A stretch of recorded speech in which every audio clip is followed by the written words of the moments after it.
So now we are going to discuss about the respiratory pathology. એટલે જે respiratory system ની pathology છે. First I will read the points and explain you by point by point. એટલે જો tuberculosis શું છે? Tuberculosis એ છે કે chronic granulomatous disease છે.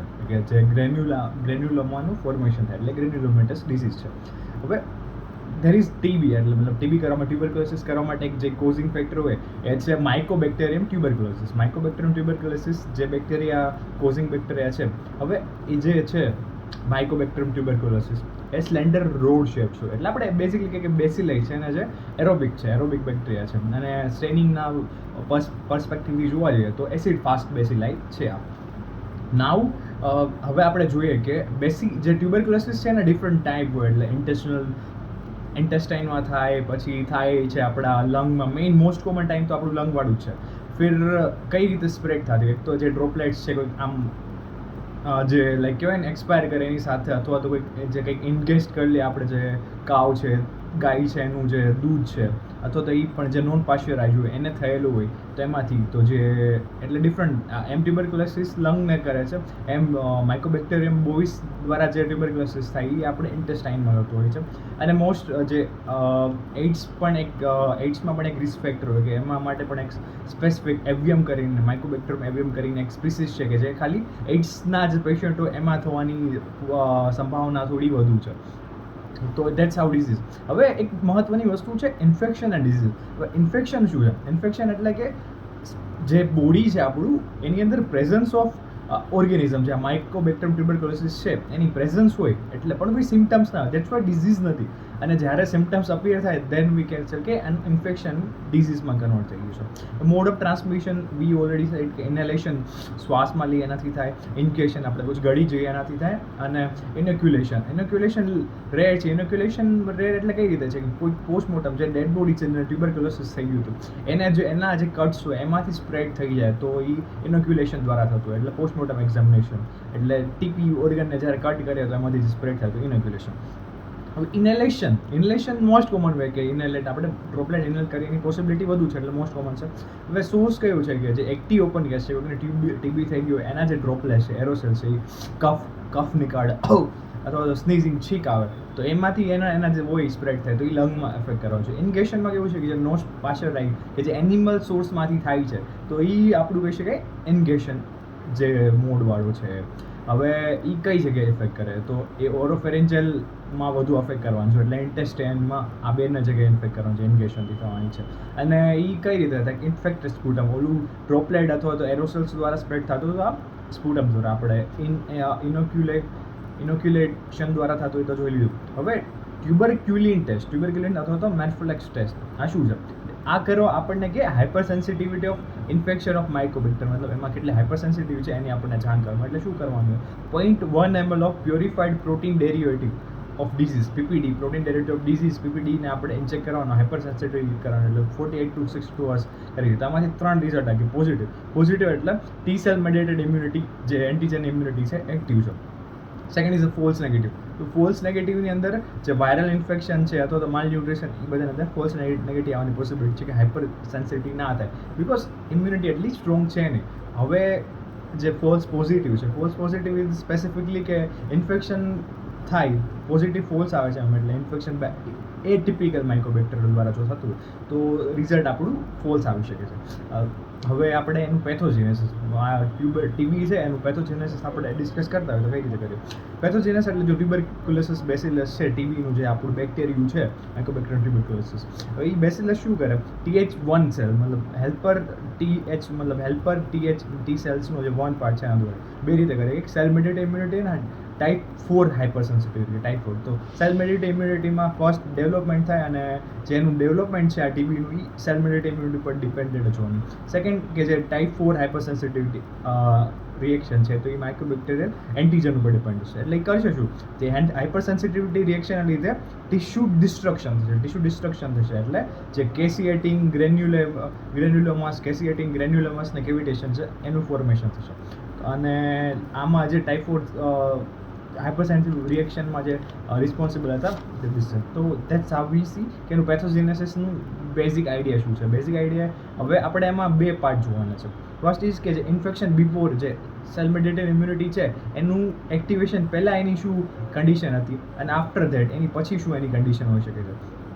તો જો આપણે એને ડિસ્કસ કરીએ તો બિફોર ઇન્ફેક્શન નોન સેન્સિટિવ મતલબ ફર્સ્ટ ટાઈમ થાય છે કે જ્યારે પર્સન નેવર ઇન્ફેક્ટેડ વિથ માઇકોબેક્ટેરિયા એટલે એને ક્યારે ઇન્ફેક્શન થયું નથી.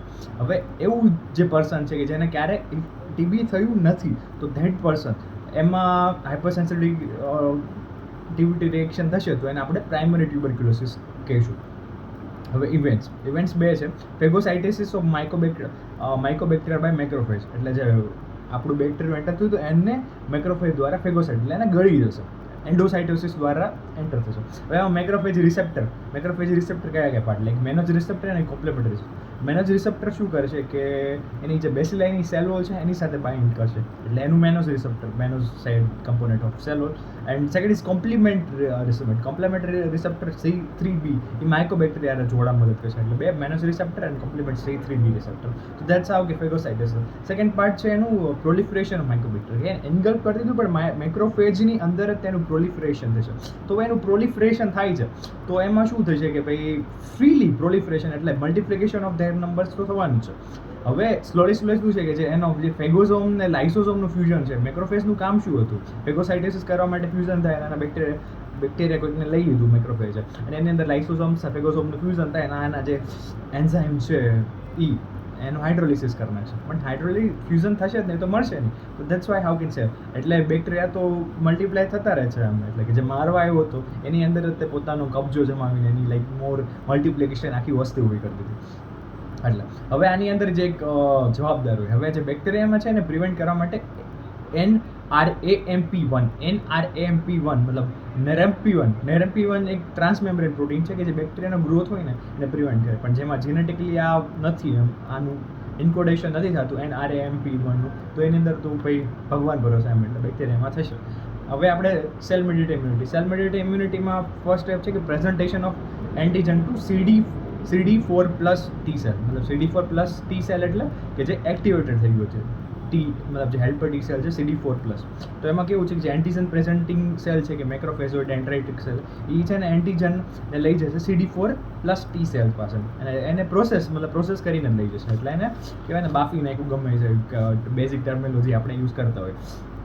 Second is differentiate on CD4 cell એટલે જે આ હેલ્પર ટી સેલ હતું મતલબ જે TH1 સેલ મેઇન કરવામાં આવે છે અને જે ગ્રેન્યુલોમા અને કેસિયસ નેક્રોસિસ માટે જે રિસ્પોન્સિબલ હતું એમાં જે જવાબદાર હતું એમ કહેવાય ને તો એ શું કરશે TH1 સેલ જ્યારે પ્રેઝન્ટ થયું CD4 પ્લસ ટી સેલમાં તો ઇન્ટરફોરેન ગામા IFN ગામાનું સિક્રેશન કરે. હવે શું ફંક્શન છે?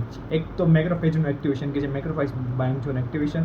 સેકન્ડ ઇઝ ફેગોલાઇસોસોમ ફોર્મેશન છે. ફેગોલાઇસોસોમ એટલે ફેગોઝોમ અને લાઇસોસોમનું જે ફ્યુઝન હતું એનું ફોર્મેશન એટલે શું કરશે કે ભાઈ એસિડ સાથે એને આપણે એક્સપોઝ કરી દેવું કે જે નહોતું થતું કારણ કે ફ્યુઝન અટકાવી દીધું હતું આ જે આપણું બેક્ટેરિયું હતું એને તો એ અટકાવી દીધું. થર્ડ ઇઝ એનોસિન્થેસ એટલે બેક્ટેરિયા મારવામાં કામ આવશે. થર્ડ ઇઝ ROS ફોર્મેશન કે જે રિએક્ટિવ ઓક્સિડેટિવ સ્પીસીસ હતી કે જે થોડી ખતરનાક સાબિત થતી હતી ધાઈ કરવા માટે કે જે લાઈક આવર આર્મી અથવા તો જે ડેન્જરસ વસ્તુ એ પર એક ડિફેન્સિંગ કે જે પ્રોટીન ડિફેન્ડ કરતું હતું એ પણ આમાં થશે નહીં. તો હવે જે આપણે મેઇન કે મેક્રોફેજ એક્ટિવિટી હતું શું છે ઇન્ટરફેરોન ગામા હતો તો એ TNF મતલબ ટિશ્યુ નેક્રોસિસ ફેક્ટર્સનું સિક્રેશન કરશે એટલે થશે શું કે મોનોસાઇટનું રિક્રુટમેન્ટ. જો મેક્રોફેજનું એક્ટિવેશનથી મોનોસાઇટનું રિક્રુટમેન્ટ થયું છે એટલે એ શું કરશે કે જે આ મેક્રોફેજ છે એનું જે ડિફરન્શિએટ છે એ એપિથેલિયમ જેવા દેખાતા સેલ્સમાં કરશે એટલે ધેટ્સ કોલ્ડ એપિથેલોઇડ સેલ્સ એમાં કરશે. તો હવે આપણું ગ્રેન્યુલોમેટસ ઇન્ફ્લેમેશન છે શું? હવે એક્ટિવેટેડ મેક્રોફેજ છે એપિથેલોઇડમાં કન્વર્ટ થયું અને એગ્રેગેટેડ બધામાં ભેગા થઈ જશે. પછી શું કે જે એપિથેલોઇડનું જે ક્લસ્ટર બને એને સરાઉન્ડિંગ કરી લો તો ઇટ્સ સરાઉન્ડેડ બાય લિમ્ફોમા એટલે કે લિમ્ફેટિક ટિશ્યુઝ દ્વારા સરાઉન્ડ થઈ જાય એન્ડ દેટ્સ વી કોલ ગ્રેન્યુલોમા. એટલે આપણે કહેવાય ટીબીની હોય ગ્રેન્યુલોમેટર ડિઝીઝ. તો આપણે ધેટ્સ હાઉ ટીબી વર્ક કે જે ફર્સ્ટ ઓફ ધ કે ફેગોસાઇટ્સની અંદર ઇનગલ્ફ થયું આપણું જે બેક્ટેરિયો હતું, એની પછી એના જે કુછ એક્શન્સ કે એમાં પ્રોલિફરેશન કર્યું, પ્રોલિફરેશન પછી આજે CMIનું એક્ટિવેશન થયું, એટલે એણે ધરી દીધું જે આપણું એન્ટીજન પ્રેઝન્ટિંગ સેલ્સ હતા એણે, પછી આ CD4+ છે TH દ્વારા ઇન્ટરફેરોન ગામાનું સિક્રેશન કર્યું અને મેક્રોફેજને એક્ટિવેશન દ્વારા ગ્રેન્યુલોમનું ફોર્મેશન થયું. ફેગોલાઇઝોસોમ, એનોસિન્થેસિસ, આરોસિસ, તો એ બધા બેક્ટેરિયામાં, એટલે બેક્ટેરિયા મરી ગયું અને આ જે સેલ્સ છે એનું કન્વર્ઝન થઈ ગયું ગ્રેન્યુલમ હશે. હવે હાઇપર સેન્સિટિવ રિએક્શન શું કરશે? જો આ ગ્રેન્યુલમાં ફોર્મેશનનું ખબર પડી ગઈ કે આ CMI દ્વારા, પણ જે આપણે કીધું હતું કે હાઇપર સેન્સિટિવ રિએક્શન, તો એ શું કરશે? ટિશ્યુ ડેસ્ટ્રો કરશે, એટલે કેસિએશન અને કેવિટેશન, તો આ બે વસ્તુ કરવામાં રિસ્પોન્સિબલ છે. પ્રાઇમરી TB જે ફર્સ્ટ ટાઈમ અને સેકન્ડરી TB એટલે કે TBનું એક રીએક્ટિવેશન કરવા માટે રિસ્પોન્સિબલ છે. નાઉ વી સે કે જે સેકન્ડરી TB હોય એનો ફેટ શું છે, મતલબ સેકન્ડરી TB એવું કોઈ પર્સનને થઈ ગયું છે તો એનું થશે શું, એમ કે બીજી વાર થાય કે ફર્સ્ટ ટાઈમ નથી થતું. તો સેકન્ડરી TB એમ કે જો એક તો બેઝિકલી હિલિંગ થવાનું હોય કે ભાઈ લોકલાઇઝ ને એપિકલની અંદર હતું એને હીલ કરી દીધું, પણ પછી ફાઇબ્રોસિસ ને કેલ્સિફિકેશનમાં નથી થતું એમ. તો પ્રોગ્રેસ શું છે એમ? પ્રોગ્રેસ કે ભાઈ પ્રોગ્રેસિવ પલ્મોનરી TB એમ. પ્રોગ્રેસિવ પલ્મોનરી TB એટલે કે આગળ વધે, જે એલ્ડર્સ છે મોટી ઉંમરના એમાં અથવા તો ઇમ્યુનોસપ્રેસ છે એમાં શું થશે? ઇરોઝન એટલે ઇન્ફિલ્ટ્રેટ કરશે, બ્રોન્કિન એલ્ફેટ કરશે અને બ્લડ વેસલમાં હેમોપ્ટાઇસિસ થશે અને બ્રોન્કિની થશે ભાઈ ફાઇબ્રસ ટિશ્યુ દ્વારા સરાઉન્ડિંગ થશે અને એપિકલ કેવિટી બનશે. એપિકલ કેવિટીને એટલે થશે કેવું? એમાં કેશિયસ નેક્રોસિસ ને કેવિટી બની, હવે જ્યારે માણસ એક્સેલ કરશે તો એમાંથી જેને ડ્રોપલેટ્સ છે ઇન્ફેક્શનની એ મીડિયમ હતા એ બહાર આવશે. This called sputum formation. Spread of infection different. Local સ્પ્રેડમાં કેવું છે? પ્લુરલ એફ્યુઝન થઈ ગયું કારણ કે લંગમાં છે, અથવા તો TB એમ્પાઈમાં થઈ ગયું, ઓબ્લિટેટરી ફાઇબ્રેટિક પ્લુરોસિસ થઈ ગયું, બ્રોન્કી અથવા તો એરવેઝમાં ટ્યુબરક્યુલેટિક ન્યુમોનિયા થઈ ગયું, ઇન્ટેસ્ટાઇલમાં થઈ ગયું, મ્યુકસ લાઇનમાં થઈ ગયું, લિમ્ફેટિક સ્પ્રેડ. બ્લડ વેસલમાં બે રીતે, એક સિસ્ટમેટિક મિલિટરી ટ્યુબરક્યુલોસિસ કે જે આર્ટરી દ્વારા એની ઓર્ગન ઇન્વોલ્વ કરતો હોય, and second is isolated organ કે એમાં સ્પેસિફિક ન ઓર્ગન, તો બ્લડ વેસલ દ્વારા બે થઈ ગયા. લિમ્ફેટિક સ્પ્રેડમાં કેવું છે? મિલિટરી પલ્મોનરી ડિઝીઝ, એમાં શું થાય કે ભાઈ ખાલી એક લંગમાં ડિસેમિનેટેડ રહે છે જે મિલિટરી પલ્મોનરી ડિઝીઝ છે, એટલે વેનસ બ્લડથી પલ્મોનરી આર્ટરીમાં જશે અને પછી લંગને જશે અને મિલેટ સીડ જેવું દેખાય એટલે એને આપણે pulmonary. So that's all about we can say કે ટ્યુબરક્યુલોસિસ. Thank you.